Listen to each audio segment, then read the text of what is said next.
네 분의 선생님들하고 패널 디스커션 하겠는데요.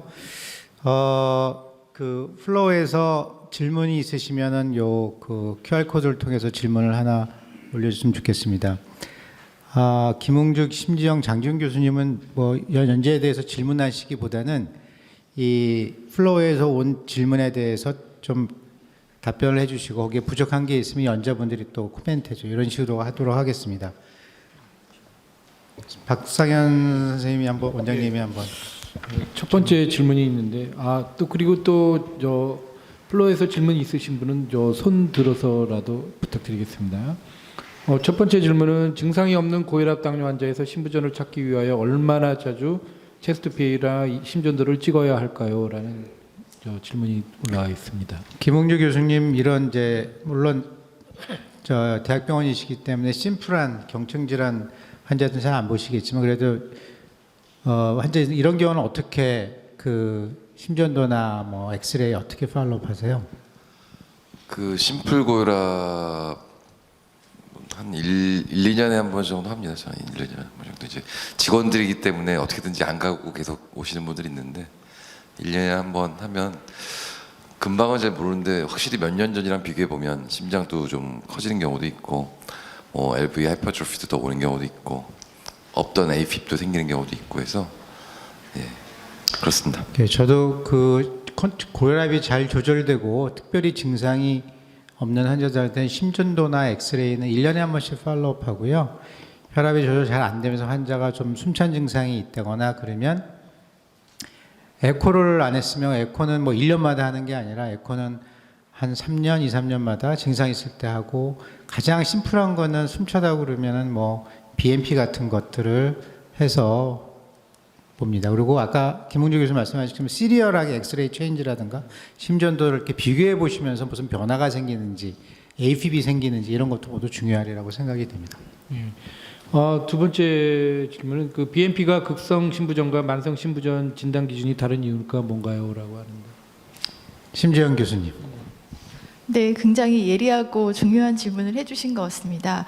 아까 조명찬 교수님 또 정욱진 교수님 강의에서도 얘기 많이 나왔듯이 크로닉하게 되면 이제 스트레치가 계속되면서 좀 어댑테이션을 하게 되는데 또 급성에서는 그런 스트레치가 되지 않은 상태에서 이제 펄모널 이데마가 갑자기 발견되는 경우가 있습니다. 그래서 다이그노스틱을 볼 때 급성일 때는 NT-proBNP가 갑자기 더 많이 올라가는 환자도 있고 또 어떤 경우는 또 굉장히 안 올라가는 환자도 있습니다. 그런 것들을 반영해서 여러 스터디에서 컷오프 라인이 결정된 것으로 저는 알고 있습니다.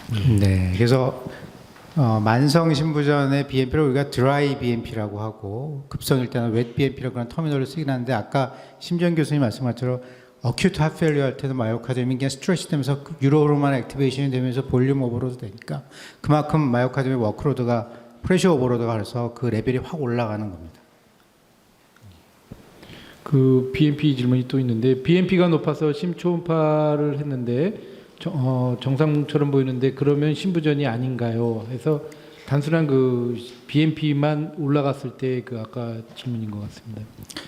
심부전의 정의를 아까 조명찬 교수님 말씀하셨는데 아마 장지훈 교수님이 한번 다시 리마인드 해주시면 좋을 것 같습니다. 네, 그 BMP 굉장히 중요한 마커이긴 합니다. 네거티브 프레딕티브 밸류가 굉장히 높아서 BMP 레벨이 낮으면 물론 심부전을 조금 강력하게 더 배제할 수 있다고는 되어 있지만 아까 정문상 교수님께서 보여주셨던 것처럼 그 심부전이 아니더라도 가령 폐혈증이라던가 그런 인플레메이션 때문에도 BMP 레벨은 좀 오를 수가 있겠고요.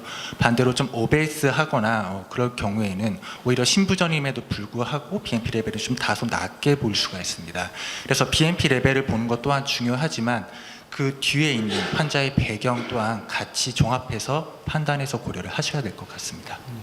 여기서 이제 중요한 거는 아까 정 선생님 말씀한 심부전의 증상과 징후가 같이 있어야 됩니다. 거기다 플러스 BMP가 올라가 있으면은 증상과 징후가 있으면 BMP는 심부전을 강력히 의심을 하셔야 되고요. BMP가 올라가지 않더라도 에코를 통해 가지고 스트럭처럴 디스펑션이나 LV 필링 프레셔가 올라가 있으면 심부전이라고 진단할 수 있으십니다. 혹시 선생님 뭐 환자 보시면서 그 지금 이 질문을 이제 종합해서 한번 하면은 저희 개원가에서 만약에 BMP를 체크한다고 하면은 그러니까 어떤 증상이 없다 하거나 아니면은 혈압이 뭐 조정이 안 된다든지 이런 여러 가지 증상이 있을 때 어느 정도의 간격을 두고 어떤 기준이 있을 때 하는 게 좋을지 한번 개원가 입장에서 말씀을 해주시면 감사하겠습니다. 혹시 뭐 김웅주 교수님 죄송합니다. 질문이 그러니까 그 BMP를 갖다가 아까 심전도는 뭐 한 1년에 한 번 한다고 했는데 BMP를 체크할 땐 뭐 간격이 있는 건지 아니면은 꼭 이때는 해야 되는 건지 이렇게 개원가 입장에서의 체크 포인트라고 할까요? 그런 걸 말씀드리는 예, 겁니다. 예. 고맙습니다.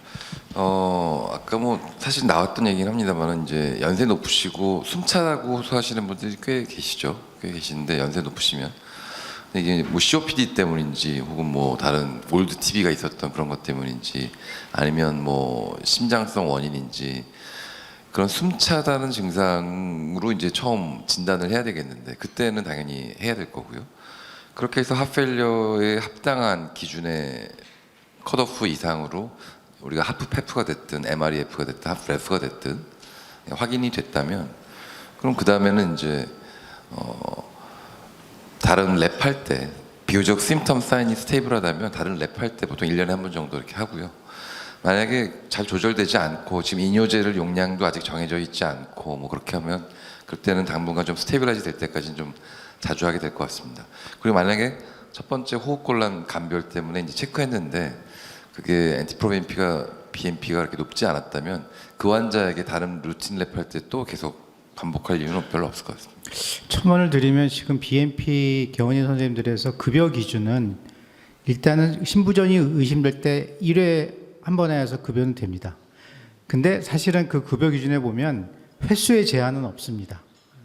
여러 번 내주셔도 됩니다. 그렇지만 그 조건이 뭐냐면은 삭감은 지금 저희 병원에서 외래에서 계속 신부전 환자들을 팔로우하고 BMP 변화를 보기 위해서 계속 내는데 삭감은 안 되고 있습니다. 저는 개원의 선생님들 면에서는 삭감이 되지 않으시려면 신부전이 의심되는 환자를 처음에 측정을 하시고 그 다음 팔로우업 할 때는 그 환자가 스테이블하고 할 때는 또 내면은 아마 삭감이 되실 가능성이 많기 때문에 횟수의 제한은 없다 하더라도 꼭 이 환자가 다시 숨이 찬다거나 무슨 신부전을 의심되는 증상이나 징후가 있는 걸 꼭 기록을 하신 다음에 BMP를 팔로우업 하시는 게 안전하리라고 생각이 됩니다.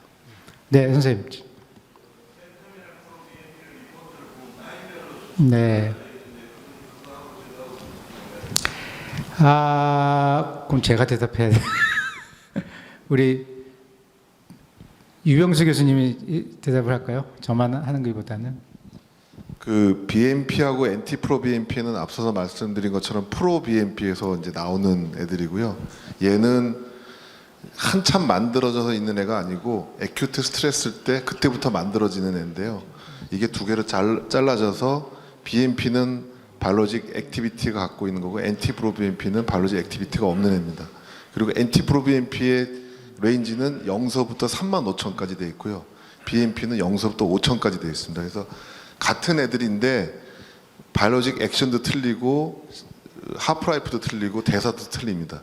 그래서 엔티프로 BMP하고 BMP는 예를 들면 5,000이면 35,000이면 1대7로 컨버전하는 게 아니고 완전히 다른 형태의 것이라고 생각하시면 되고요. 왜 엔티프로 BMP는 35,000까지 돼 있으니까 굉장히 서프트합니다. 그러니까 미세한 변화에 따라서 변화가 많이 생기죠. 그래서 나이가 많아지면 심장의 스트레스가 훨씬 더 많아질 수 있기 때문에 훨씬 더 레벨이 훨씬 올라갑니다. 그래서 나이별로 연령별로 레인지가 틀린 거고요. BMP는 그거에 비해서 조금 둔한데 조금 둔하잖아요. 0서부터 5,000까지 여기는 0서부터 35,000까지니까 얘는 되게 예민하고 얘는 둔한 애들이기 때문에 그 변화를 다 그 일일이 나이에 따라서 보정하지 않고요.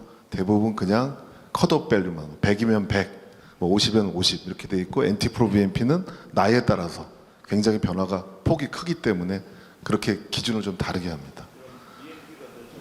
아닙니다. 정확한 거는 두 개 차이는 거의 없고요. 조금 더 변화를 세밀하게 관찰할 수 있는 게 엔티프로 BMP고요.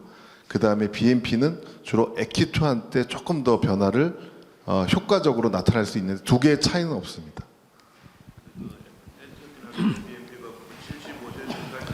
훨씬 많이 뜹니다. 네, 확 띄웁니다. 지금 말씀드린 것처럼. 저거는 오버홀로 해당하는 거고요. 예, 오버홀로 해당되는 거고. 아까도 말씀드렸듯이 선생님 말씀하신 것처럼 BMP는 진단을 하기 위한 목적 중에 가장 중요한 게 배제하는 겁니다. 이거보다 낮으면 에큐트 할 때 갑자기 환자가 호흡곤란을 왔는데 125 미만이면 배제하라. 네거티브 프레딕티브 밸류가 99% 가까이 되거든요. 병이 신부전이 아닐 가능성이 훨씬 높은 거고 높을 때는 신부전을 의심해서 초음파도하고 다른 거를 하라는 거고요. 그래서 무조건 BMP는 배제하는 거. 예. 다른 질문 없으신지. 마지막으로 우리 본회 이제 부회장이신 우리 최은정 선생님께서 보험이나 또 오늘 강의에 대해서 잠깐 마지막 코멘트 해주셨으면 감사하겠습니다. 네, 질문이 많이 있긴 한데 시간 관계상 딱 한 가지만 질문하겠습니다. 아까 이제 그 에코 할 때 여러 가지 그 지표들을 측정을 하는데요. 뭐 E 프라임, E 오브 E 프라임, S 프라임 또 E 레이셔 등등.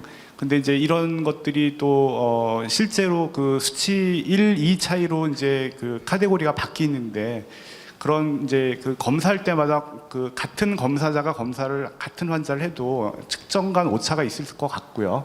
그래서 이제 그런 것들에 대한 정확도를 담보하기 위해서 제가 생각하기에는 여러 번 측정해서 이제 그렇게 해야 될 것 같은데 또 시간 관계상 그렇게 할 수도 없을 것 같고 그래서 실제로 이제 대학에서는 그런 것들의 정확도를 담보하기 위해서 어떤 방법들로 하고 계시는지 질문 드립니다. 저기 정욱진 교수님이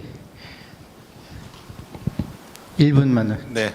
그러니까 말씀하신 대로 그러니까 트레인이 잘 돼 있어야 되는 거니까 그러니까 뭐 사실은 AFib 같은 경우는 또 5번에서 7번까지 원래 재야 되거든요. 그 평균치를 하려면은 그래서 그러니까 또 하나는 또 환자 팩터가 있는데 볼륨하고 하트레이트가 안정이 돼 있어야 돼요. 환자가 막 너무 숨차 있을 때는 하트레이트도 빨라지고 그럴 때는 EF가 낮게 나올 수가 있거든요. 그래서 될 수 있으면 특히나 에코를 할 때는 좀 스테이블해진 다음에 해야지 정확한 거를 얻을 수 있다. 그다음에 이 검사자는 좀 트레이닝을 계속하고 그다음에 어떻게 하면 더 정확히 잴지를 계속 연구하다 보면 잘 되실 것 같습니다. 네. 네, 시간 관계상 질문하는 동안에 또 플로어에서 많은 질문이 오셨는데요. 그거는 시간 관계상 연자분한테 브레이크 타임에 좀 여쭤보시고 오늘 첫 번째 세션 박상현 회장님하고 제가 진행한 첫 번째 세션 이것으로 마치도록 하겠습니다. 감사합니다.